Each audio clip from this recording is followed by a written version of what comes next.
Profitability inside of a company is one of the most common conversation that comes up every time books are done at the end of a quarter or at the end of the year. But one of the things that holds people back is they're afraid to charge what they're worth. So how can you fix this and why does it matter? This is a fantastic question. I'm Scott Sylvan, coming to you live from Consulting Secrets on a perfect day to talk about business, growth, opportunities, profitability, and a fantastic day to talk about you. So I have sat through enough meetings. I have been in enough Facebook groups and different types of groups where people are always asking, how do you figure out price?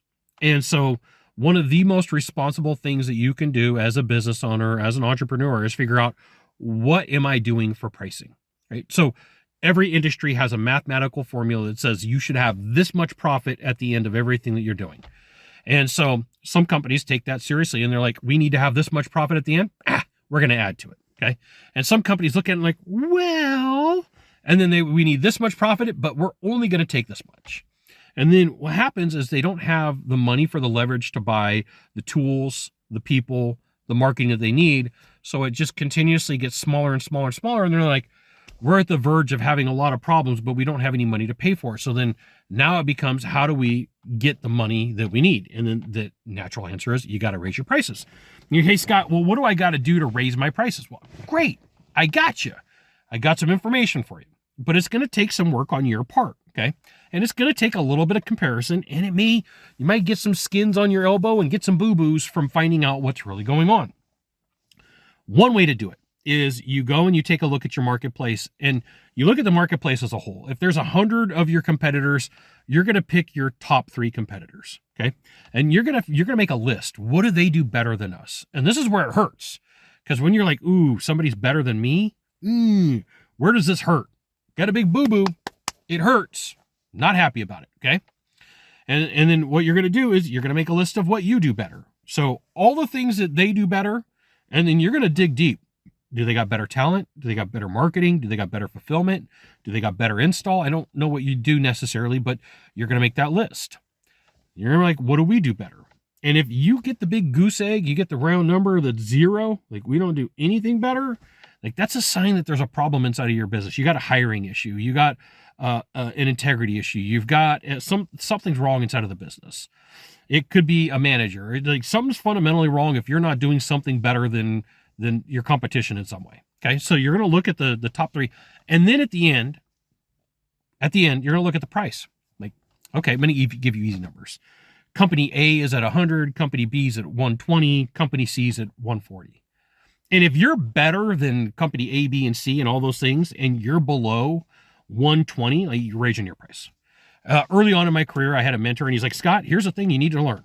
And you need to get really good at this. No matter what you sell, no matter what you do, somebody's going to complain to you about price. Right? It is the nature, the fabric of the universe. He's like, I think it was like on Monday. He's like, today's a Monday. People are going to complain about price. Tomorrow's a Tuesday. People are going to complain about price. It's a Wednesday. People are going to complain about price. So because you might as well be the most expensive. Because if people are going to complain about price, they might as well complain about what you're doing. And you have the capability of buying the best talent, the best marketing, and the best tools. So always, always, always be at the upper end. That's a strategy that you can use. And if you're like, hey, Scott, I'm not comfortable with that, pull back a little bit, right? If you're not comfortable with that, then don't pull back too far because there's going to be a point where you're like, hey, I'm having to work 24 hours a day, 7 days a week, and I have no time for sleep because, well, I don't have profitability. And it becomes a huge issue. You should have a line in the sand and say, we can't go below this number, right? If you reverse out, there's a couple of people out there, a couple of authors, and the names will come to me. There's a book called, I think, Profits First. And so what you do is you figure out like, hey, what do we got to do to be profitable first? And then we're going to reverse this out. The same thing happens with your sales process. There is a watermark, like the sales chick can't go below that says like, this is it, right? In order to maintain this much profitability, like that's it. That's the watermark. You got to have to figure out how to sell in between that watermark and do good.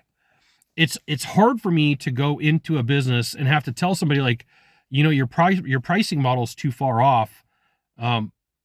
We could do some work. It's going to take some effort and it's going to take this much freaking time and this much. Or it's easy to go in and say, hey, listen, your profitability is right where it's at. You just need some standard operating procedures in place. Don't get me wrong. I could do it. I could go in and have that conversation. We could fix some problems. But the easier one is, let's put some systems in place and just become more profitable. So for you, if you're looking to sell in the next 2 to 3 years, absolutely positively, private equity, private investors, groups of investors, what they're going to do is they're going to do a scatter shot. And they're going to say, here's the top 10 competitors in your industry, in your market, and where do you fall in there? And if they go, well, you're at the bottom 50%, in their mind, they're like, that's a good deal because we're going to buy that company. And what we're going to do is we are going to go in and we're going to raise the prices where they didn't.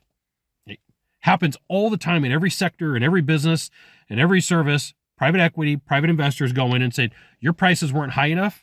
We'll make them high enough. And we have no problem charging for them, right? So somebody is going to get the date.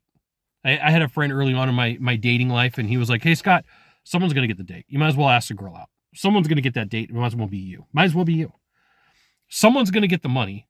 It's just you need the sales skills and the talents to work through the concerns, aka objections, to get the money that you need. There you go.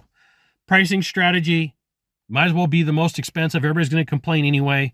You got 1 of 3 things to do from here. Just 1 of 3. Find the subscribe button, click on it, and every time I send out a video, you'll get an update. 2, hit follow. 3, you know what you got to do. Share this video with a friend. We'll see you soon. Thanks for watching.